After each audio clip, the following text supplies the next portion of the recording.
Je me présente Romain Coutel, je suis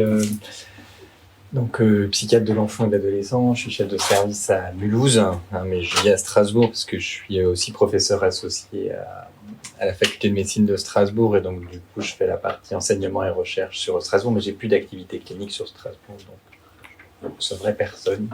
J'ai suffisamment à faire sur Mulhouse, voilà. Donc vraiment avec une super équipe, mais vraiment voilà, c'est très prenant. Mais il se trouve que j'ai travaillé à Strasbourg de janvier 2016 à décembre 2023, donc je connais un peu. Donc j'ai été mandaté par le professeur Carmen Schroeder pour vous présenter. Alors plutôt les aspects repérage et orientation des troubles du neurodéveloppement en pratique clinique. Je dis en pratique clinique parce que mon idée, c'était de répondre essentiellement dans le contexte de la CPTS aux questions des collègues généralistes. Alors, je ne sais pas s'il y a tant que ça, finalement, de médecins généralistes dans la salle. Très nombreux. Comment ?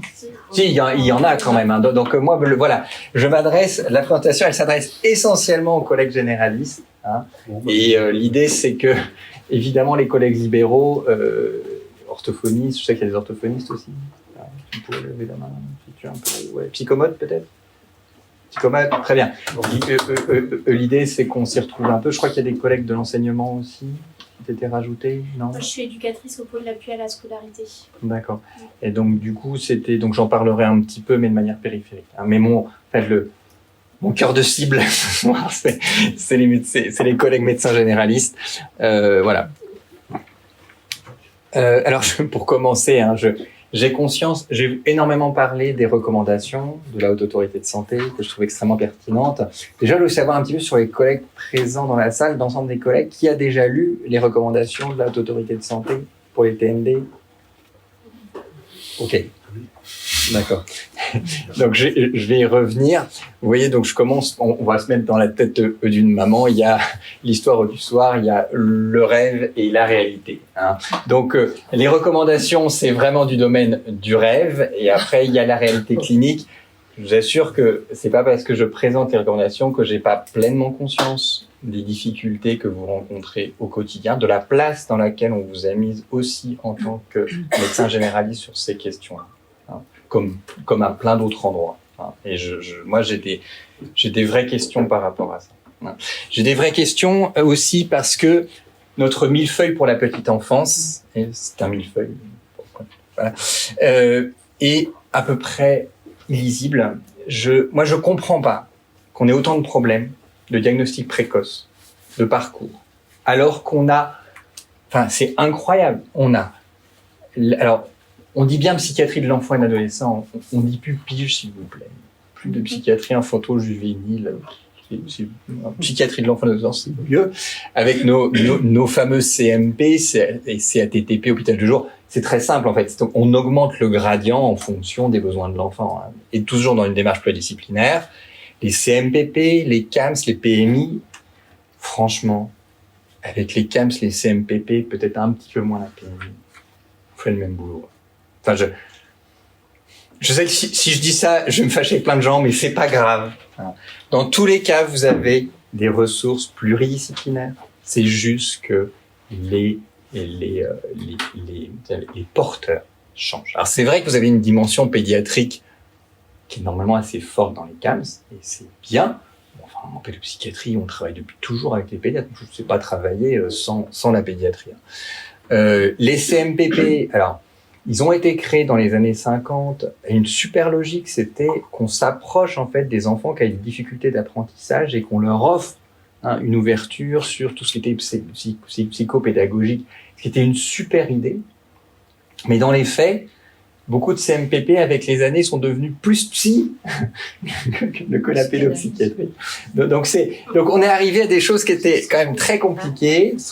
C'est vraiment difficile. Donc si vous êtes perdu, c'est normal, d'accord ? Si vous êtes perdu dans la sectorisation psychiatrique, c'est normal, d'accord ? C'est illisible, incompréhensible. Je suis tout à fait d'accord, ok ? Et en plus là, on a rajouté une couche qui est celle des PCO, d'accord ? Il faudrait peut-être qu'un jour, je pense d'ailleurs qu'on va vers ça, des trajectoires beaucoup plus réglées, où il y a moins d'intervenants différents. On dit des choses à Mulhouse qui sont folles, c'est-à-dire que il y a des enfants qui sont adressés au CAMS, et quand ils arrivent au CAMS, ils ont plus de 3 ans, on leur dit, non, finalement, il faut aller ailleurs parce que vous avez plus de 3 ans. Enfin, moi, j'en peux plus de tout ça. Mais c'est notre quotidien, je le sais, et voilà, on fait ce qu'on peut. Alors, le fond de la présentation, c'est... Vous prenez le temps, quelqu'un a pris le temps, j'ai peur d'être trop bavard, donc franchement... On regarde le timing. Voilà. Le fond de ma présentation, c'est de bien situer où vous êtes, d'accord ? Il y a la première ligne, les médecins généralistes, les pédiatres libéraux sont en première ligne, ou des fois discutable, mais enfin c'est comme ça.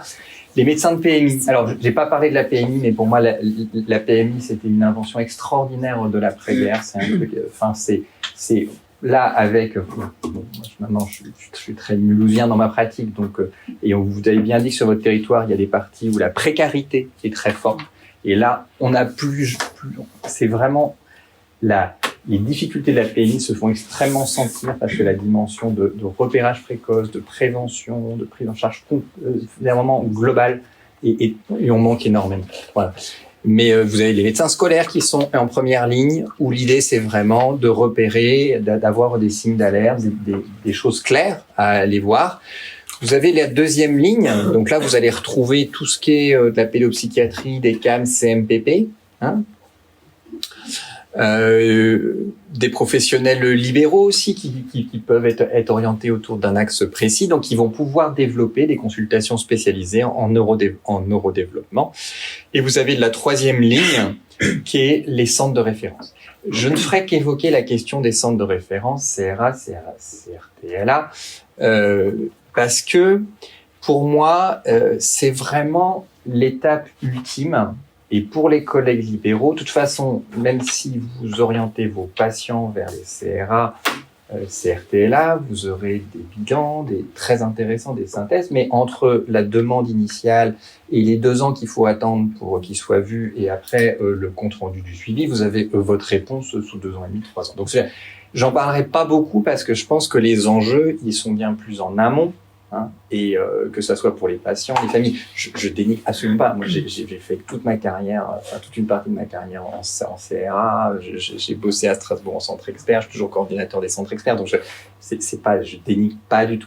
Mais je sais très bien qu'en pratique de première ligne, c'est pas les ressources qui vont pouvoir vous aider, sauf en termes de formation, de ressources. Et là, ils sont faits pour ça. Ils sont là pour ça. Donc, normalement, si vous êtes généraliste, vous êtes en difficulté, vous pouvez tout à fait les appeler, ou orthophonistes, vous pouvez les appeler pour dire qu'est-ce que je fais là, parce que moi, je ne sais pas quoi faire. D'accord ? Donc, normalement, ils peuvent vous réorienter.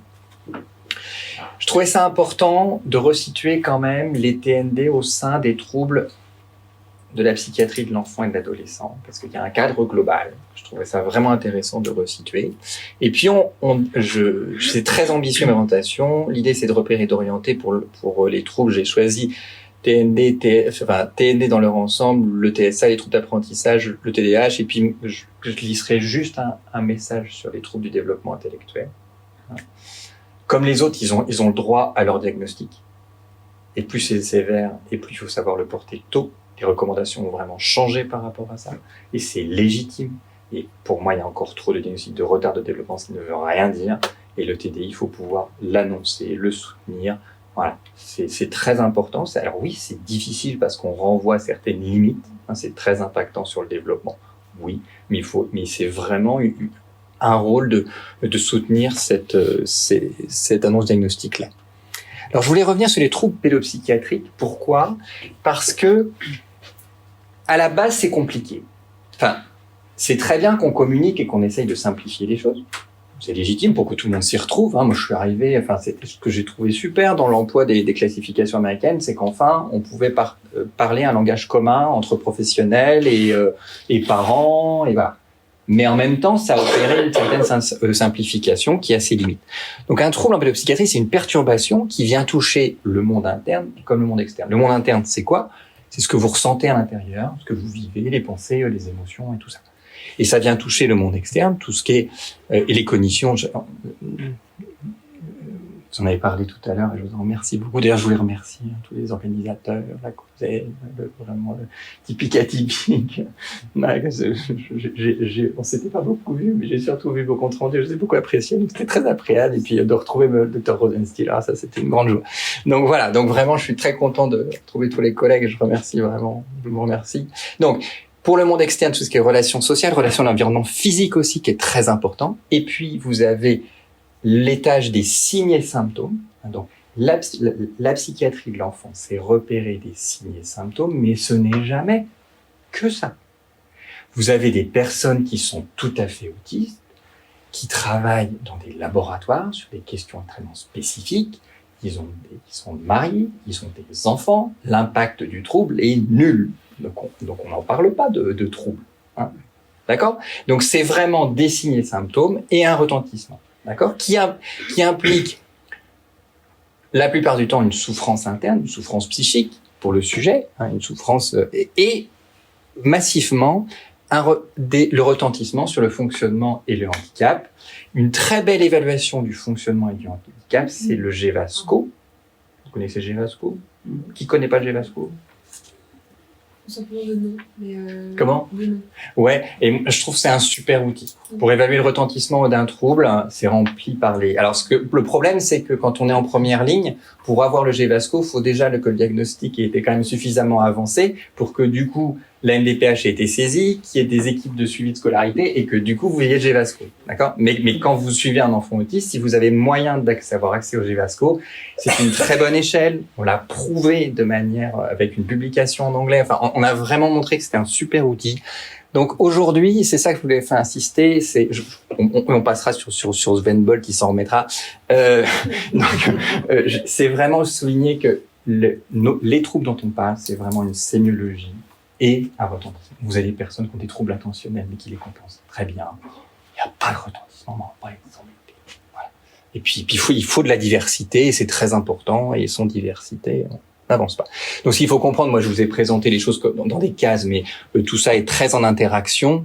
Hein, et puis, sous-tendu, et c'est là où on a vraiment besoin, quel que soit le lieu de la pratique, de se rencontrer, parce que c'est sous-tendu par les fonctions psychologiques que nos collègues vont pouvoir explorer à travers les fonctions exécutives et autres, des mécanismes non conscients, je dis pas inconscients, hein, c'est des mécanismes non conscients du registre des automatismes et tout ça, pour aller vite, et les éléments biologiques du gène à la physiologie. Donc, les TND, c'est pas seulement les aspects comportementaux qui sont les plus bruyants, mais c'est la nécessité de s'inscrire dans une démarche beaucoup plus large qui va, je dirais, du gène aux éléments les plus subjectifs de ressenti du trouble. D'accord ? Je reviens pas sur les définitions du trouble du développement parce que ça a été très bien fait. Hein. Je voulais juste quand même dire que autour des TND, il y a un discours qui vient dire que tout ce qu'on fait, c'est scientifique, quoi. C'est pas vrai, d'accord ? Il y a des données scientifiques dans les TND, ok, mais ça reste une minorité, d'accord ? On verra dans les recommandations, on a une minorité de recommandations qui sont basées sur des vraies données scientifiques. La plupart du temps, c'est des accords d'experts. Ce qui ne veut pas dire que ça n'a pas de valeur, mais en tout cas au niveau scientifique, calmons-nous, d'accord ? Il faut tellement se calmer que le National Institute of Mental Health, à l'époque, on n'était pas sous Trump, hein, c'était vraiment, ils étaient très proactifs et donc ils se sont dit non, mais les classifications psychiatriques, tout ça, c'est vieux, c'est un peu pourri, on n'y comprend rien, c'est pas très clair, tout ça. Et donc, on va revoir les choses et ils voulaient tout casser et du coup, qu'il y ait plus de troubles, hein, mais qu'on parle uniquement dimension, d'accord ?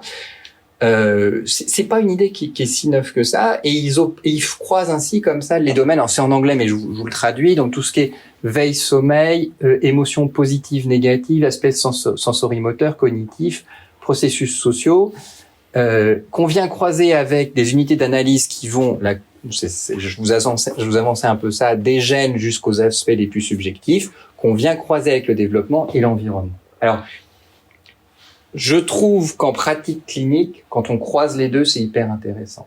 Et même, je trouve qu'en pratique de médecine générale, d'avoir un peu son repère, on dit qu'est-ce que je vais regarder dans les troubles du neurodéveloppement. Et je trouve que c'est des super supports. Moi, c'était l'idée aujourd'hui, c'est de vous amener des supports qui puissent vous aider à penser. Vous voyez, ne pas oublier le sommeil, ne pas oublier les émotions positives comme négatives, ne pas oublier les aspects sensorimoteurs. Voilà. Là, vous avez pour moi, comment dire, une checklist de ce qu'on va regarder en pédopsychiatrie, ce qu'on va regarder dans les TND. Je trouve ça vraiment intéressant. Et puis, on arrive à une période. Alors, c'est vrai que la santé publique, la psychiatrie, la pédopsychiatrie, a fortiori, va pas bien du tout en ce moment. Parce qu'on manque de bras. Mais honnêtement, on n'a jamais été on n'a jamais eu autant de données scientifiques, on n'a jamais eu autant de recommandations. Et je dois dire que les recommandations pour notre discipline, je ne me permettrai pas de juger pour les autres, mais pour la psychiatrie de l'enfant et de l'adolescent, en particulier pour les TND, sont extrêmement bien faites. C'est pas d'ailleurs vrai que pour les TND, c'est aussi vrai pour, je pense, il y a des collègues médecins scolaires dans la salle. Voilà. Donc, que les recommandations sur les tentatives de suicide sont hyper bien faites, avec des entrées possibles si vous êtes médecin, pas médecin. Enfin, faut pas oublier que les recommandations, elles n'ont pas été faites que pour les médecins. Pas du tout. Vous avez des entrées possibles pour les professionnels de première ligne qui sont pas médecins. Même pour les tentatives de suicide, vous avez des entrées pour simplement ceux qui travaillent avec des jeunes. Donc, je trouve ça hyper bien fait. Vous avez des recos actuellement pour quasiment tout. D'accord? À chaque fois, vous avez, à peu près à chaque fois, une synthèse qui c'est en quelques pages. Vous avez les recommandations qui sont plus détaillées. Donc, aujourd'hui, c'est ce que je dis aux collègues. Moi, les collègues en psychiatrie, ils me disent, je suis pas formé. Je dis, arrête, c'est bon. Il y a des recos partout. Il suffit de suivre et c'est bon. Non, franchement, dans les TND, c'est pas si compliqué. Ce qui est compliqué, c'est par contre, effectivement, qui a déjà été dit, c'est les interactions, enfin, comment les troubles se rencontrent, et c'est un peu l'arrêt. Et après, de juger aussi du trouble le plus impactant. Donc, je commence par présenter. Donc, du coup, je vais vous présenter aujourd'hui les recos. Pourquoi je vous présente les recos plutôt que de faire une synthèse? Parce que pour moi, tout est là, tout est disponible, tout est accessible. Et on est plus fort à plusieurs que tout seul. Moi, il y a des tas de gens qui ont bossé ensemble pour sortir des recos qui sont très bien faites. Donc, je vous les ai toutes mises là et qui sont pas mal à jour, en fait, parce que la plupart sont sortis depuis les années 2020. Moi, franchement, j'ai rien. Enfin, voilà, le boulot, il est fait. Après, il faut prendre le temps, et je sais qu'en médecine générale, c'est compliqué, voilà, que de prendre le temps de pouvoir lire ça, et voilà. Mais franchement, tout est très bien fait. Si vous prenez l'exemple des troubles du neurodéveloppement, ils vous ont redéfini les facteurs de risque de TND. Je rappelle avec le premier facteur de risque qui est la grande prématurité. Alors, Dieu merci, dans la grande prématurité, c'est vrai qu'ils sont plutôt bien suivis et tout ça, mais voilà. Vous avez, et vous voyez les grades, grade B, grade C, vous savez comment ça marche. En fait, le grade B, grade C, ça traduit le niveau de validité scientifique. Enfin, dans quelle mesure est-ce que c'est basé sur données de la science? Grade A, c'est le maximum. Grade B, c'est un peu moins bon. Grade C, c'est encore moins bon. C'est quelques études comme ça. Et AE, c'est accord d'experts. D'accord? Là, je passe parce que mon ambition aujourd'hui, c'est de vous renvoyer sur les textes des recours. C'est pas de vous détailler parce que ça serait indigeste. D'accord? J'ai combien de temps encore? J'ai mis l'alarme à 45, il est 20. Ça va. Alors, il y a des choses que je veux rappeler. Les troubles du neurodéveloppement, l'idée, c'était de situer ça dans le développement neurologique. Seulement, le développement neurologique, le développement de l'enfant par principe, il est prévu, enfin, le petit homme, il est programmé pour se développer dans un contexte qui est celui de son espèce. Et par principe, les hommes, ils sont plusieurs. Il attend même 2 par an. Donc c'est hyper intéressant. Et ce qui est impressionnant, c'est qu'il y a vraiment un programme développemental qui est vrai. Alors, qui est beaucoup plus ancré dans les gènes qu'on pensait, parce que l'évolution a fait son travail.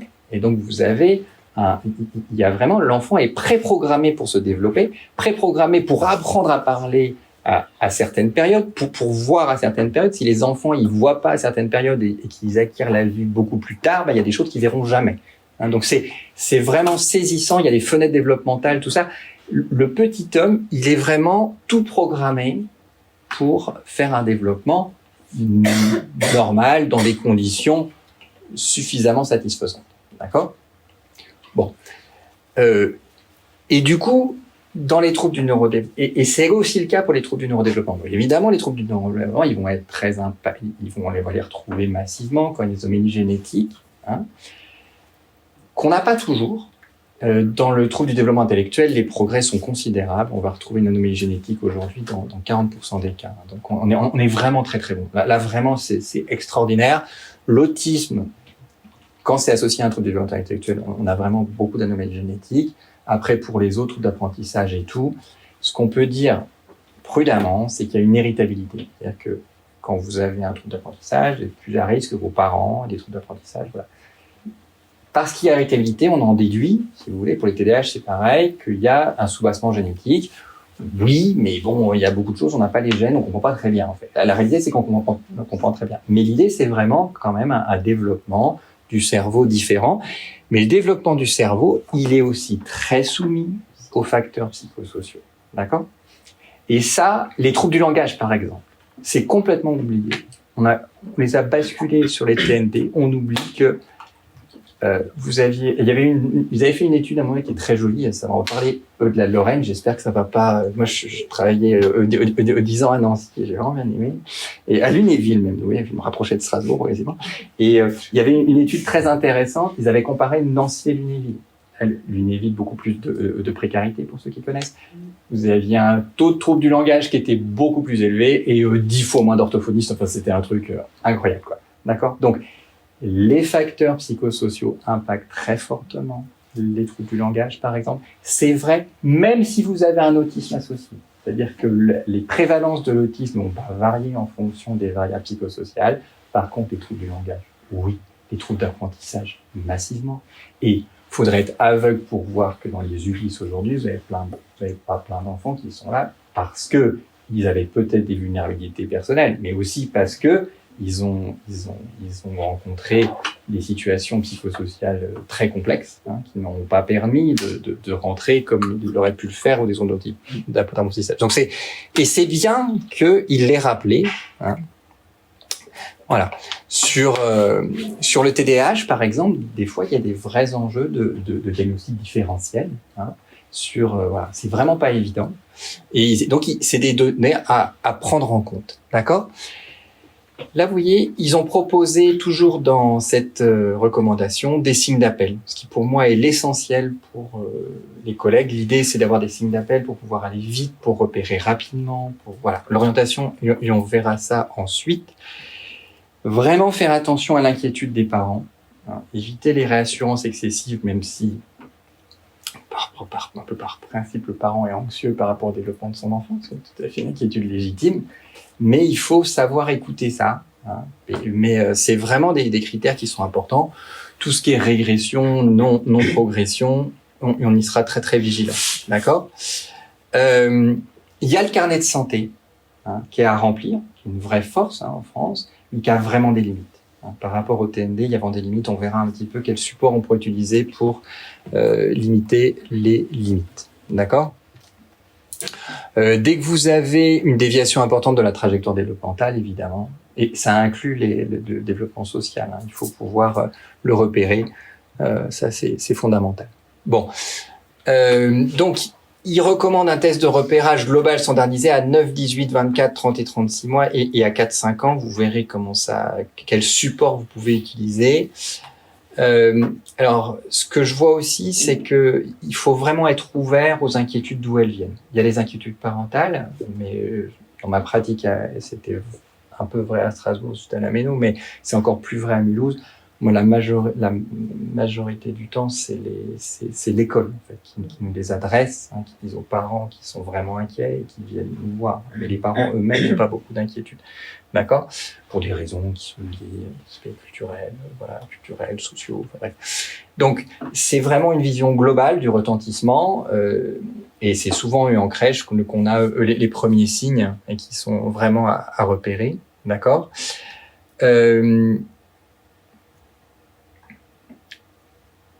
Il faut savoir que vous avez des outils spécifiques du dépistage de l'autisme à 28 et 24 mois. Je vais pas vous les présenter aujourd'hui, mais dans les recos, ils sont mis et on vous précise comment les utiliser.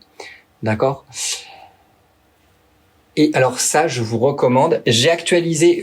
Ils sont pas très faciles à trouver. Hein, je vous ai mis un référentiel là. Vous avez le référentiel pour détecter les signes d'un développement inhabituel chez les enfants de moins de 7 ans. Vous avez le questionnaire adapté à tous les âges de l'enfant. C'est hyper bien fait. Et ça permet d'être complété facilement, rapidement, en pratique de médecine générale. Donc je trouve que c'est totalement adapté à ça. C'est fait par la délégation interministérielle pour les TND, c'était vraiment bien. En plus, c'est la 2e édition déjà, ils l'ont réactualisé et vous avez la même chose. Alors comment ça marche? Vous avez des listings facteurs de risque des TND et après vous avez des évaluations pour chaque âge. Et par exemple, les signes d'alerte à des 18 mois, vous avez ça. D'accord? Donc, vous checkez. Normalement, c'est assez rapide. Et si ça vous prend du temps, sur le site, là, c'est c'est Gouv, attendez, c'est ce que je vous ai mis là, sur le site là. Sur handicap.gouv, vous avez même comment vous pouvez vous tarifier, comment vous pouvez tarifier l'acte. Hein. Donc, vraiment, tout est fait pour que vous puissiez valoriser vos activités de dépistage dans les TND. Là, j'y fais vraiment, mais parce que voilà, c'est vrai qu'il y a plein de ressources, mais on voit que ça marche pas, qu'il y a des listes d'attente partout, que ça coince partout. Donc c'est vrai que c'est une chance qu'on ait des collègues généralistes ce soir et qu'on ait des collègues qui s'y collent. Alors encore une fois, je fais pas quelque chose que pour les généralistes, hein, c'est pas la question, mais pour moi, les collègues libéraux sont pris dans les mêmes problématiques. Hein. Et puis mon idée aussi, c'est que du coup les collègues généralistes puissent le renvoyer chez orthophoniste facilement. On n'a pas besoin d'être de beaucoup d'informations pour envoyer chez un orthophoniste. Hein, ça sera un travail d'orthophoniste de préciser les choses, mais que ça soit fait dépister tôt. On peut dire ouais les outils machin. Je vous présente une échelle. Elle est accessible sur Google. Vous tapez inventaire de développement de l'enfant sur Google, vous l'avez. D'accord? Et je vous conseille la version longue et je vais vous montrer ce qu'on peut tirer d'une échelle qui est aussi simple que ça. Alors, en pratique libérale, vous n'avez pas le temps. Hein. Donc, ce qui est très bien dans l'IDE, c'est qu'elle est complétée par les parents, d'accord? Et c'est coché oui ou non, d'accord? Vous complétez tout et après, il vous explique, il y a un algorithme qui est très simple, vous rentrez les données et vous avez, alors ça vous prend un quart d'heure après il le faut scorer, ça prend un quart d'heure. C'est les enfants de moins de 7 ans et vous allez explorer. Donc les parents remplissent le questionnaire de développement et ils vont sortir les données, enfin ça va sortir les données en termes de socialisation, autonomie, motricité globale, motricité fine,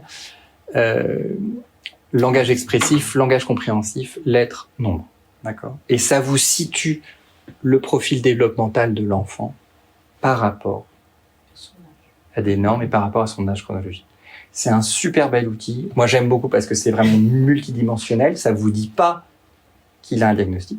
Hein. Ça vous permet de dire déjà s'il y a un retard qui est suffisamment important pour qu'on s'inquiète. D'accord? Donc, le principe là, c'est que vous avez, alors je suis désolé, j'ai fait un peu un montage parce que c'était pas, enfin, vous voyez pas au fond, tout ça, c'est pas clair, mais là, on prend l'exemple d'un âge chronologique à 39 mois. Donc, ça fait 3 ans, 3 mois. Vous avez l'âge chronologique et vous voyez, en rouge, c'est le très haut risque. Pour ceux qui, les psychologues de la salle, c'est vraiment, on renvoie à 0,70. Donc, c'est la limite de la déficience intellectuelle, c'est la 70. Enfin bon, c'est les mêmes, voilà. Mais, qu'importe. En tout cas, ça vous calculez, il vous donne un score global. Hein, c'est pas un score global, en fait, c'est un score spécifique de développement qui vous dit déjà si on est dans une zone à haut risque ou pas. Là, on voit qu'on est juste au-dessus du rouge, donc on est d'une zone à haut risque. Mais ce que je trouve génial dans cette échelle-là, qui est vraiment simple à faire remplir, il faut juste que les parents ils lisent bien le français. C'est pas toujours simple. Sinon, nous, on le fait remplir. Nous, on la systématise hôpital de jour, donc les collègues le font passer. Mais normalement, les parents peuvent le remplir sans souci. Je vous ai mis l'âge chronologique. Vous avez le très haut risque de retard et on va voir ce que ça donne. La socialisation, vous voyez, on est vers l'âge chronologique, autonomie, motricité globale, ouais, plutôt respecté. Motricité fine, c'est respecté, hein, ne vous inquiétez pas. Et alors, langage expressif, ça tombe. Langage compréhensif aussi.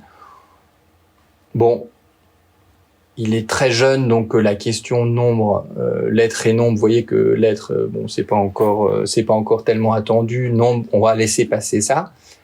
Mais l'important, c'est que, à votre avis, ça vous dit quoi un profil comme ça? Vous avez un profil où vous avez la socialisation respectée, l'autonomie respectée, la motricité respectée, le développement est impacté. Qu'est-ce que ça vous et vous avez des troubles en langage expressif et compréhensif.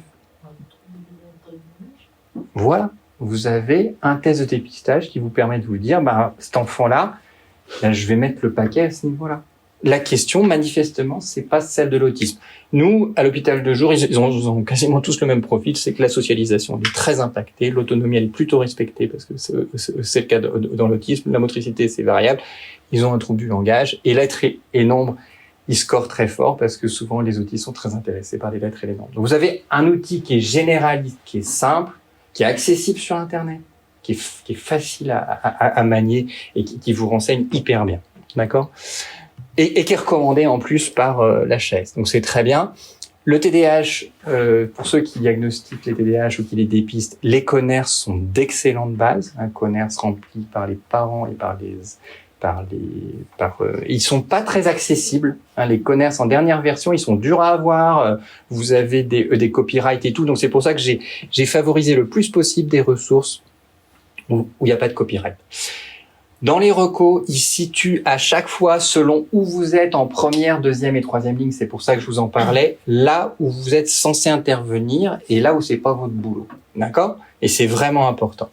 Donc vous voyez que la facteur au risque de TND, consultation spécialisée du coup en neurodéveloppement, vous pourrez faire appel à la plateforme de coordination d'orientation dont je vous parlerai après, soutenir les interventions précoces.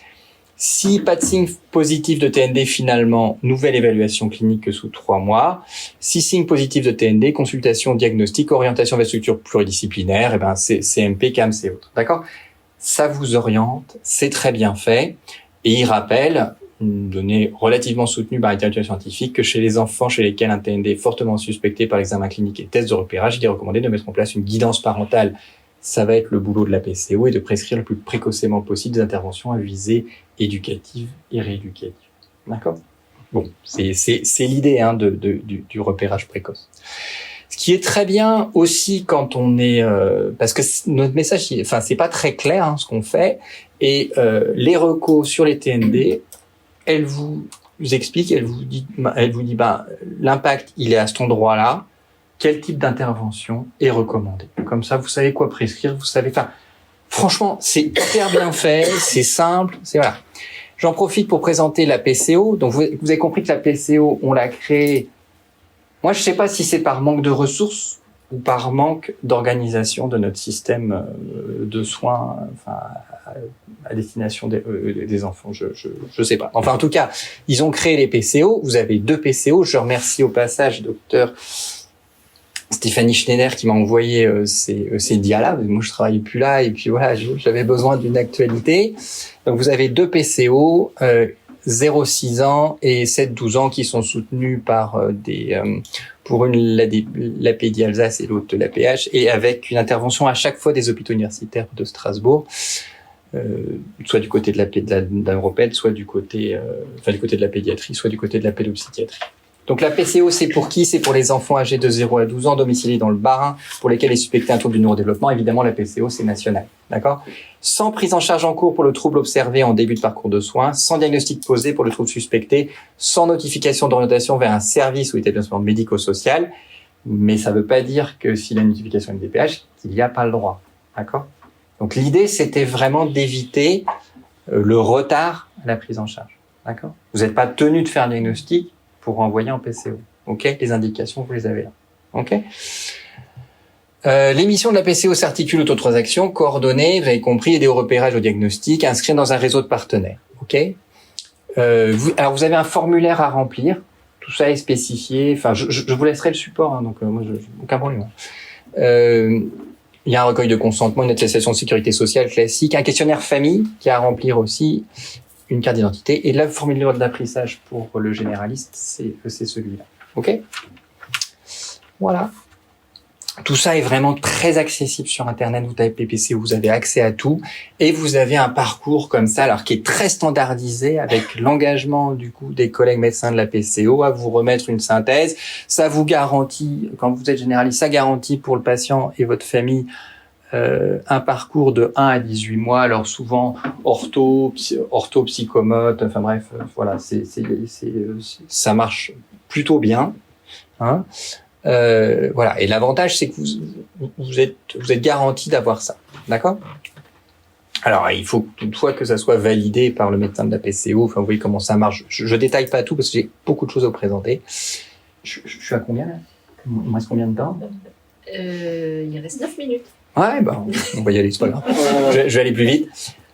Pour les TSA, la place du médecin de première ligne est vraiment bien définie aussi. Vous avez, ça vous définit les signes d'alerte et après, on bascule sur le repérage. Hein. Donc là, vous avez les signes d'alerte, soit face à une inquiétude, soit dans le cadre du suivi.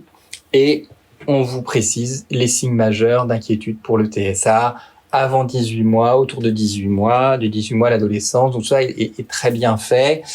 Vous voyez, vous avez des arbres décisionnels, vous êtes sûr, vous n'êtes pas sûr, vous avez le droit de douter, vous avez le droit à tout, donc c'est formidable. D'accord, mais ça vous précise tout et c'est très bien. Et on vous rappelle, alors ça c'est très important, le mChat, vous l'utilisez en pratique de médecine générale? Ouais, très bien. Très bien. Pas tout le temps.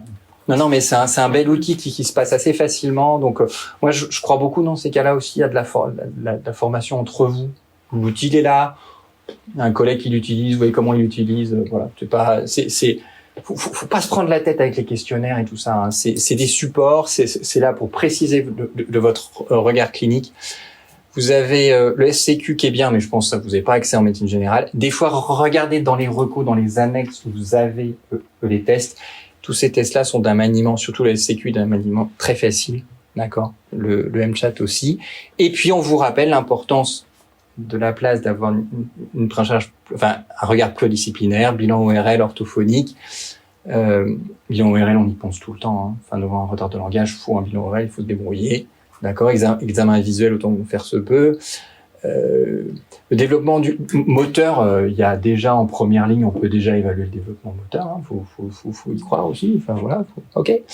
Et donc après, vous arrivez à l'évaluation. Tout ça, ça peut être organisé par vous, par la première ligne, et après vous arrivez sur la deuxième ligne. Ok. Pour finalement, alors là, ça c'est le boulot de la deuxième ligne de faire le diagnostic, tout ça, de manière pluridisciplinaire. Et si c'est pas le cas, c'est alors uniquement qu'on va être susceptible d'arriver sur le CRA, d'accord. L'annonce diagnostique je passe parce qu'on n'a pas le temps.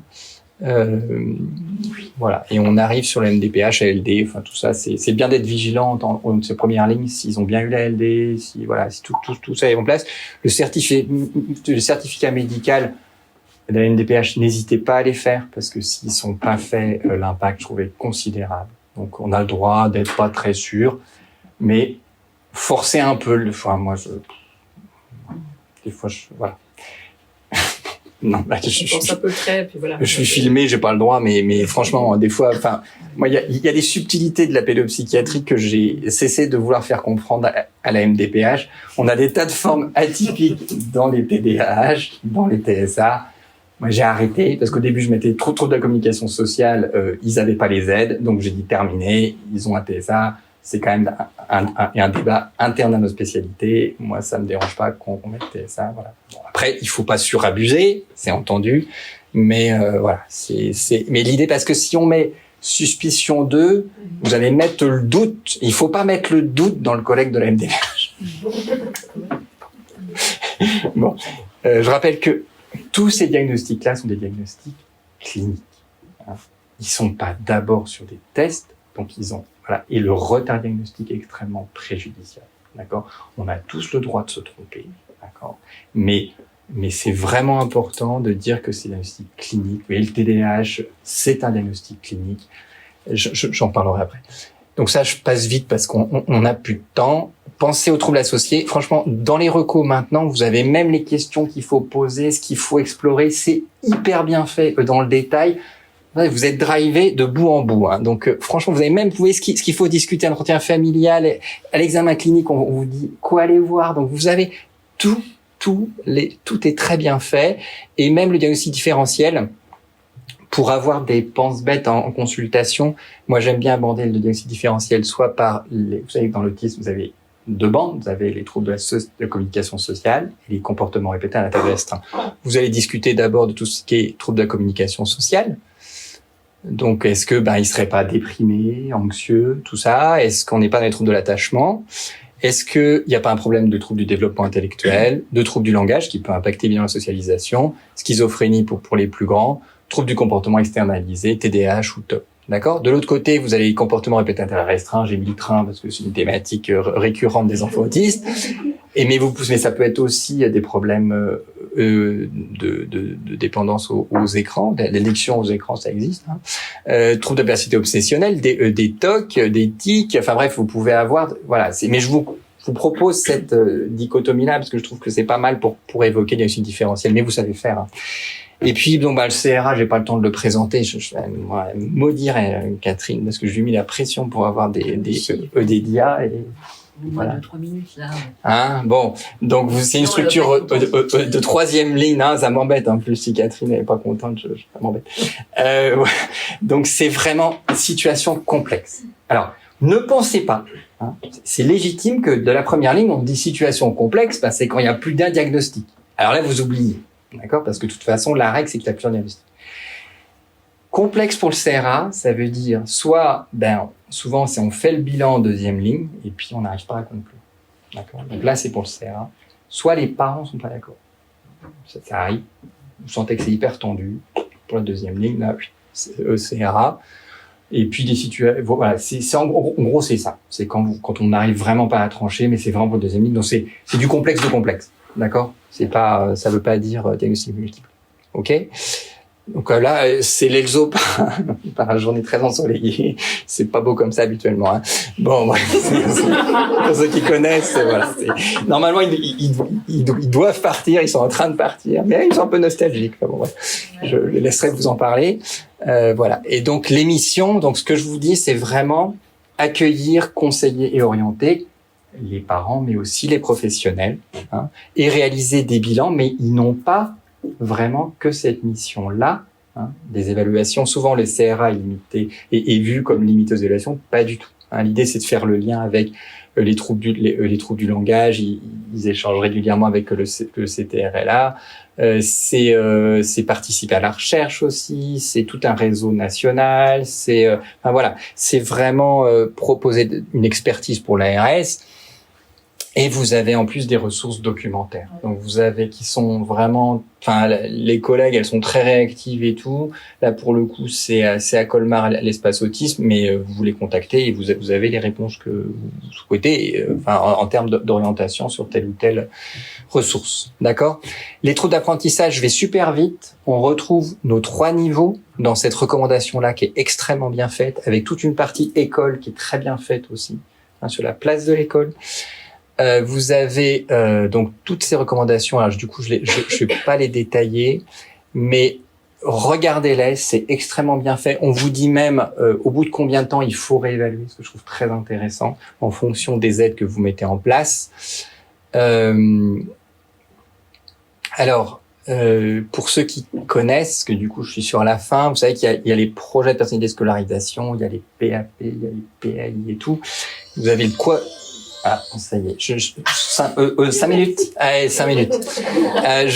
Donc, on a le droit d'être perdu. Et alors, si vous allez sur Google, moi j'ai tapé PAP, on trouve NDPH, et vous retrouvez ce truc-là, qui résume tout, qui est super bien fait, qui est dans le livre.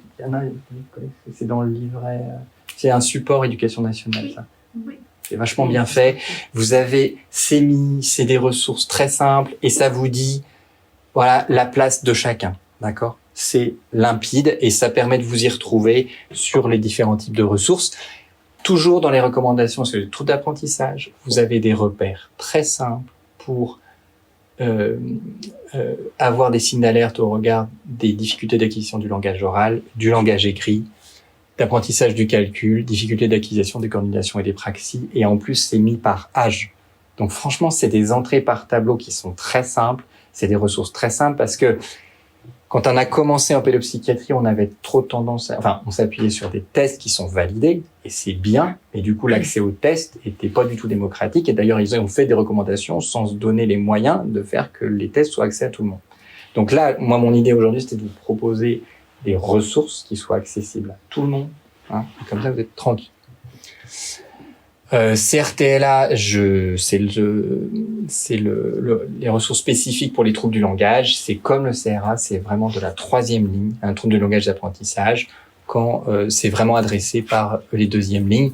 Le TDAH, alors je vous rappelle qu'il y a une première reco qui est en décembre 2014, qui a l'immense mérite de rappeler qu'en tant que médecin généraliste, il faut surveiller en termes par rapport au traitement médicamenteux.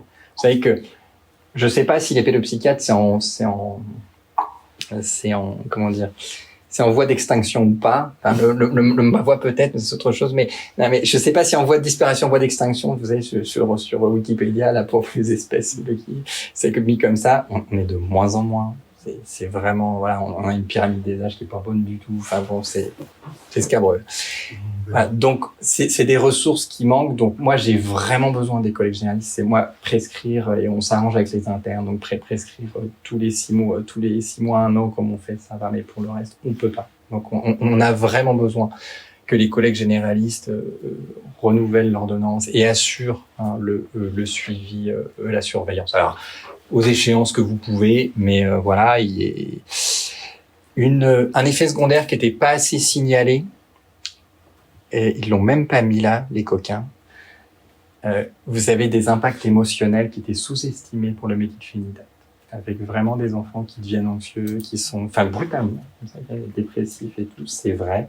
Quand ça arrive, c'est embêtant. Alors, pour une raison que je ne comprends pas, c'est que des fois, quand on change quand on passe du médichinette au quasime, enfin, c'est une autre molécule, mais c'est la même molécule, c'est le même principe actif, il y a moins de troubles. Bon, mais il y a des explications, mais voilà. Et on a des alternatives ensuite quand le méthylphénidate ne marche pas, mais là, c'est que de l'hospitalier. Bon, je passe, et je vais passer.